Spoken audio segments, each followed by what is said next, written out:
नमस्कार। आजादी के इस महापर्व की आप सबको बधाई। मैं अनिल पुसतकर आपका स्वागत करता हूं खबरों की खबर कार्यक्रम में। और आज खबर लेते हैं आजादी की खबरों की। आजादी की खबरों का संक्रमण हो चुका है। अखबार आजादी की खबरों से अटे पड़े हैं और न्यूज चैनल भी देशभक्ति के रंग में रंगने लगे हैं। देशभक्ति का संक्रमण एक दिन पहले शुरू होता है और 15 अगस्त यानी आजादी के महापर्व पर पूरे उफान पर होता है और शाम ढलते ढलते फिर ये उतर भी जाता है।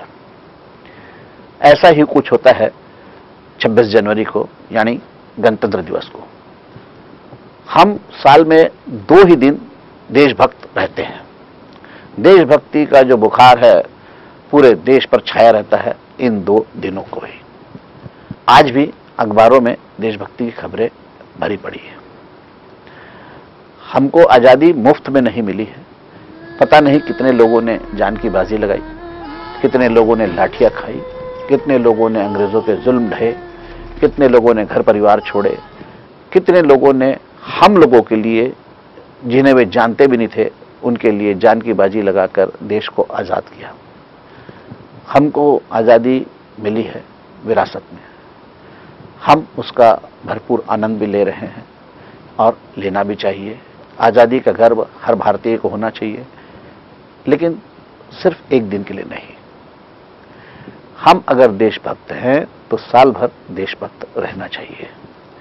आजादी का एहसास हमको आज है तो हमको सारे साल भर रहना चाहिए। आजादी के पर्व के आते ही तिरंगे निकल आते हैं। उस तिरंगे को यदि आप अपने सीने से नहीं लगा सकते, अपने सर पर नहीं सजा सकते, कोई बात नहीं, लेकिन वो आपके कदमों तले ना आए, इस बात का ध्यान आपको रखना ही चाहिए। आजादी का प्रतीक है हमारा तिरंगा, हमारा राष्ट्रध्वज। उसका सम्मान होना ही चाहिए।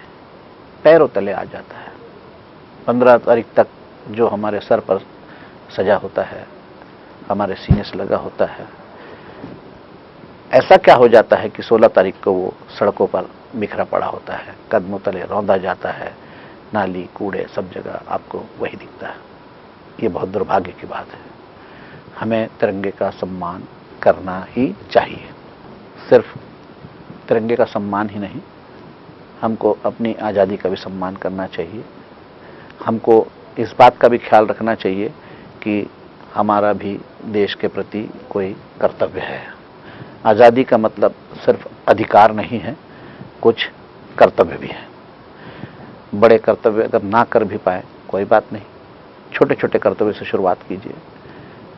अपने घर से शुरुआत कीजिए, आस पड़ोस से शुरुआत कीजिए, मोहल्ले से शुरुआत कीजिए, शहर से शुरुआत कीजिए, अपने प्रदेश से शुरुआत कीजिए। देश की सेवा अपने आप हो जाएगी। हर बात के लिए सरकार की तरफ देखना, खुद कुछ खाना, कचरा सड़क पर फेंक देना, कचरा नाली में फेंक देना, पान गुटखा खाना, कहीं पर भी थूक देना, फिर गंदगी के लिए नगर निगम को गाली बकना, ट्रैफिक नियमों का पालन नहीं करना, दुर्घटना होने पर पुलिस को गाली बकना, घर के दरवाजे खुले छोड़ देना, चोरी होने पर पुलिस को गाली बकना। तो हम ये छोटी छोटी बातों पर भी ध्यान दें तो भी इन कामों से भले ही देशभक्ति का नाता हो या ना हो, आपको संतोष मिलेगा और आपको लगेगा कि आप अपने शहर की, अपने प्रदेश की सेवा में हाथ बटा रहे हैं। सफाई का छोटा सा काम हो या और भी बहुत बड़े बड़े काम हो, आप सरकार की मदद कर सकते हैं। आप जितना सरकार से चाहते हैं उसका बहुत थोड़ा सरकार को आपको भी देना चाहिए। कल से शुरू हो जाएगा ये देश है वीर जवानों का, दे दी हमें आज़ादी बिना खड़क बिना ढाल, या फिर दुनिया भर के देशभक्ति के गीत। दिन भर यही बचेगा। दिन भर हम देशभक्ति से ओत-प्रोत रहेंगे और रात होते होते पता नहीं देशभक्ति का भूत कैसे उतर जाता है। देशभक्ति साल भर बनी रहे, देश के प्रति भावना साल भर हमारे दिलों में बनी रहे। इसी उम्मीद के साथ आज़ादी के पर्व की आप सबको एक बार फिर ढेर सारी बधाई। नमस्कार, मैं अनिल पुसतकर। आपको ये कार्यक्रम कैसा लगा बताइएगा ज़रूर। मेरा नंबर है 9425203189।